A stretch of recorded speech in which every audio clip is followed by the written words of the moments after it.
Tonight, the sky above the eastern Mediterranean belongs to no one. Not to the Israeli Air Force, which for 40 years has treated that airspace as sovereign territory extended upward. Not to the regional adversaries who have spent decades developing capabilities designed to contest it. And not to the satellite constellations that were supposed to serve as the neutral infrastructure through which modern air power operates. At 0247 local time, Iran executed a coordinated electronic and cyber action against the satellite architecture underwriting Israeli air operations, and in the 9 minutes that followed, 120 Israeli fighter aircraft, already airborne, already committed to the largest coordinated strike package assembled in the Northern Theater in over a decade, lost their data links, their command connectivity, and their tactical picture simultaneously.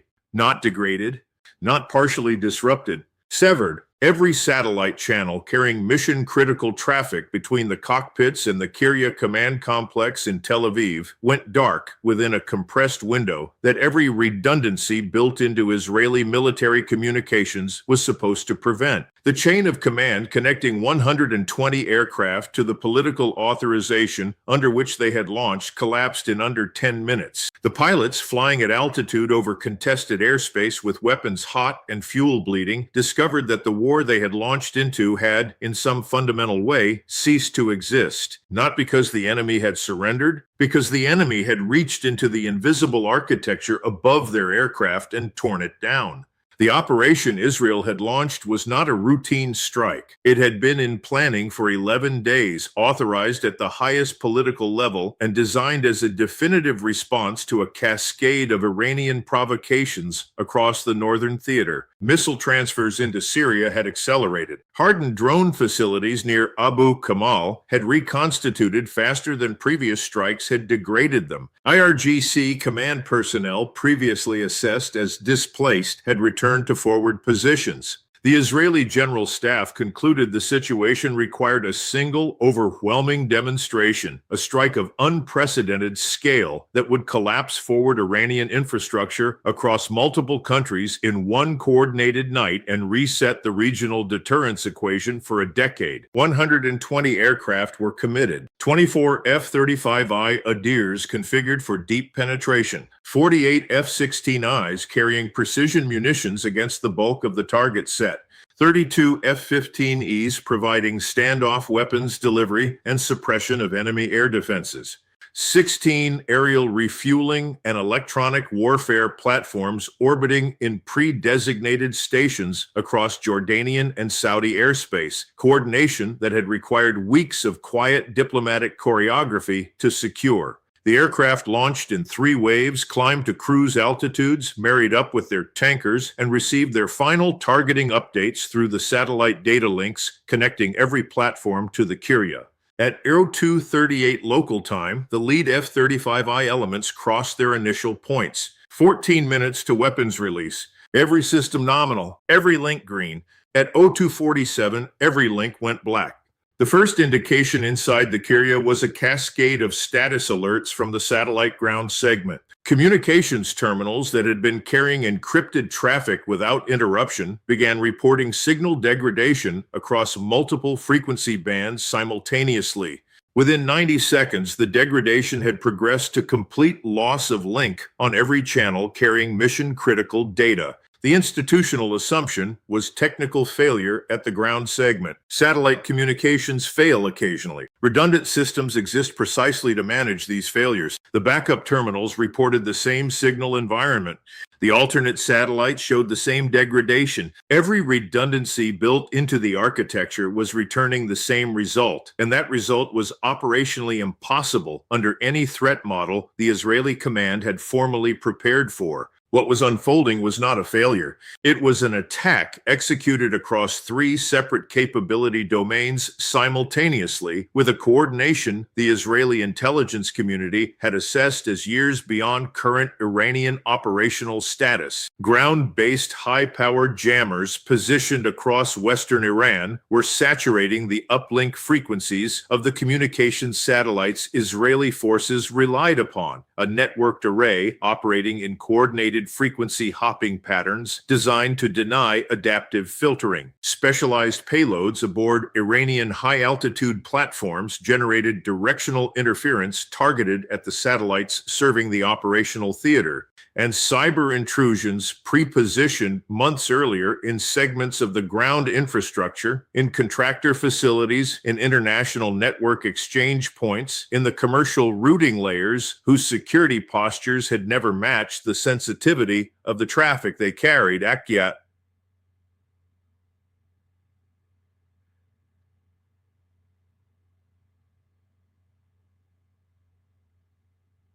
In synchronized coordination with the electronic attack, corrupting the routing tables that would have allowed traffic to flow around the disrupted links. The effect was not simple jamming. It was the surgical isolation of an entire Israeli air operation from the command structure directing it. Every aircraft was still flying. Every system aboard those aircraft was still functional. What had been severed was the connection between them. For the pilots, the first sign was the loss of the encrypted voice channels. Then the data feeds began to fail. The real-time threat updates, the targeting refinements push from rear area intelligence fusion, the position reports from the other elements of the strike package scattered across hundreds of kilometers of airspace. Within 2 minutes, the F-35Is had lost their multifunction advanced data link connectivity. The aircraft retained internal sensor fusion, but the outward connection that allowed those sensors to be integrated into a broader tactical picture was gone.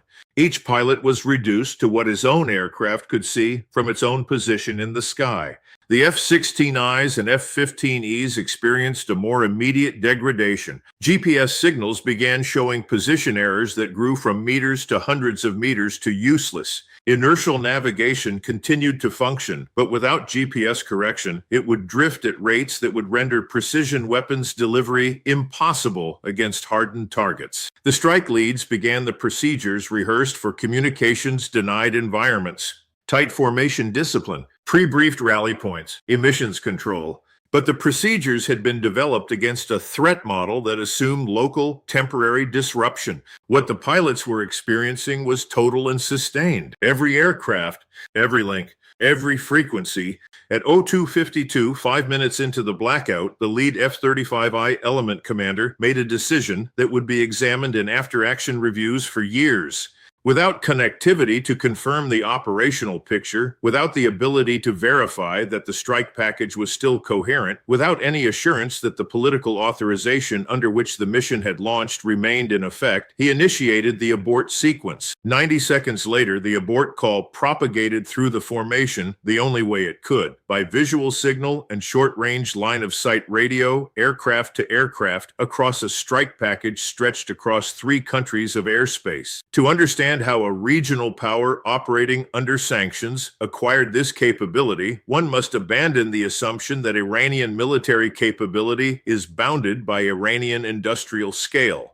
That assumption missed the specific logic of asymmetric development, by which a state that cannot compete across the full spectrum of military capability invests with extraordinary depth in the narrow domains that matter most against its specific adversary set. Iran had watched every major Western military operation of the past 3 decades. It had observed how thoroughly modern air power depended on satellite architecture, and how vulnerable that architecture was at the specific seams where space systems connected to ground infrastructure and to the platforms they served. The foundational insight was that the satellite layer was the single point of aggregation through which every modern air force's most critical functions passed, and that disrupting it at the right moment would produce operational effects disproportionate to the resources required. Iranian intelligence services had spent years mapping the ground infrastructure supporting Israeli space operations. Intrusions had been positioned, tested in low visibility operations the target organizations never recognized as reconnaissance, and held in reserve for the moment when activation would produce maximum strategic effect. That moment was chosen for the specific operational context in which Israeli air power would be most committed and most exposed. All 120 Israeli aircraft recovered to their bases. There were no combat losses.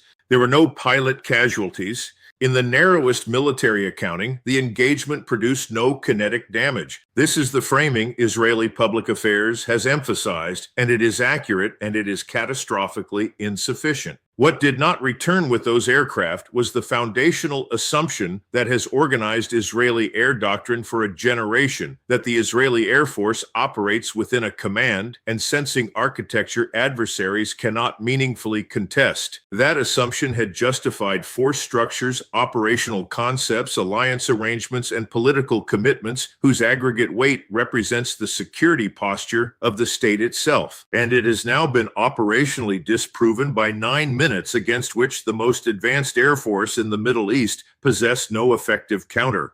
The political leadership is confronting a disclosure problem of extraordinary difficulty. Israeli deterrence depends on the perception of Israeli capability as much as on the capability itself. Acknowledging the full scope would confirm to every adversary and every ally that Israeli air power operates within a vulnerability envelope far larger than previous assumptions allowed. Concealing it is no longer possible. The regional intelligence services of a dozen governments were monitoring the operation in real time. The electromagnetic signature is written across the spectrum records of every major power with a serious signals intelligence capability. By morning, the strategic implications were being discussed in Riyadh, Abu Dhabi, Cairo, Ankara, Moscow, and Beijing, and in some respects, the versions discussed in those capitals were more accurate than the version being presented to the Israeli public. Iran has said almost nothing. This is itself a signal. A state that had executed a reckless provocation would have broadcast the achievement across every available channel. A state that had executed a calibrated strategic demonstration would allow the operational reality to speak for itself, preserving ambiguity to maximize pressure on the adversary. The silence from Tehran is the silence of the second kind. What Iran demonstrated is precisely bounded. It did not destroy Israeli aircraft. It did not cause casualties. It did not strike Israeli territory in any conventionally kinetic sense. Each restraint was deliberate.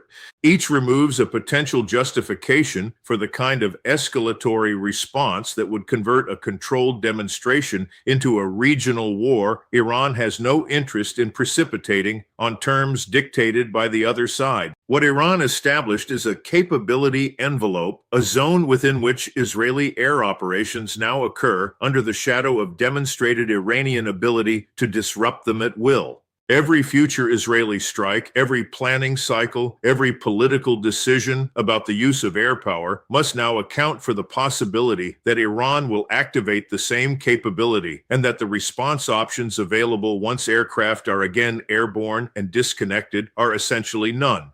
This is the deterrent architecture Iran has been constructing for years. It operates not through the threat of destruction, but through the threat of operational paralysis. Its effectiveness does not depend on Iran actually repeating the demonstration. It depends only on the Israeli command structure knowing that the demonstration can be repeated and incorporating that knowledge into every future decision. The United States Air Force operates in the same regional airspace, relies on overlapping satellite architecture, and depends on many of the same commercial relay services that were compromised. The signals intelligence collected by American platforms through the 9-minute blackout is being analyzed with the urgency of a community that has just discovered its own vulnerability pattern mirrored in the degradation of an allied air force. In the Western Pacific, Chinese planners are studying the sequence with intense professional attention. In Moscow, Russian electronic warfare forces operating against NATO satellite architecture across the Ukrainian theater for nearly 4 years, with results that have never approached the scale or coordination Iran achieved, are conducting an assessment that is partly technical and partly strategic.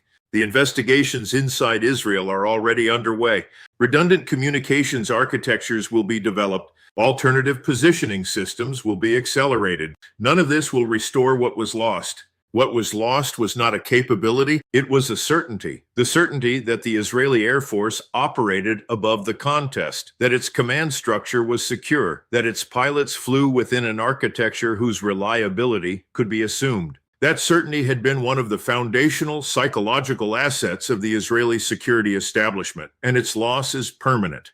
The pilots who flew through those 9 minutes carry knowledge that cannot be transferred through briefings. They know in the way only operational experience produces what it feels like to fly into a war and discover the war is no longer connected to them. Iran has achieved something decades of conventional military pressure failed to achieve against the Israeli Air Force. It has not defeated it. It has introduced hesitation into it. And hesitation, in the calculus of deterrence that governs this region, is the precursor of every strategic concession that follows. The sky over the northern theater went quiet last night after 9 minutes of silence, and the silence was louder than any missile exchange of the past decade, because silence, when it is chosen and timed and delivered with surgical precision, is the signature of a deterrent that no longer belongs exclusively to one side. The next time the Israeli Air Force launches a strike package of this scale, it will do so in an environment whose rules have been rewritten, and it will do so knowing that the hand that rewrote them is still holding the pen.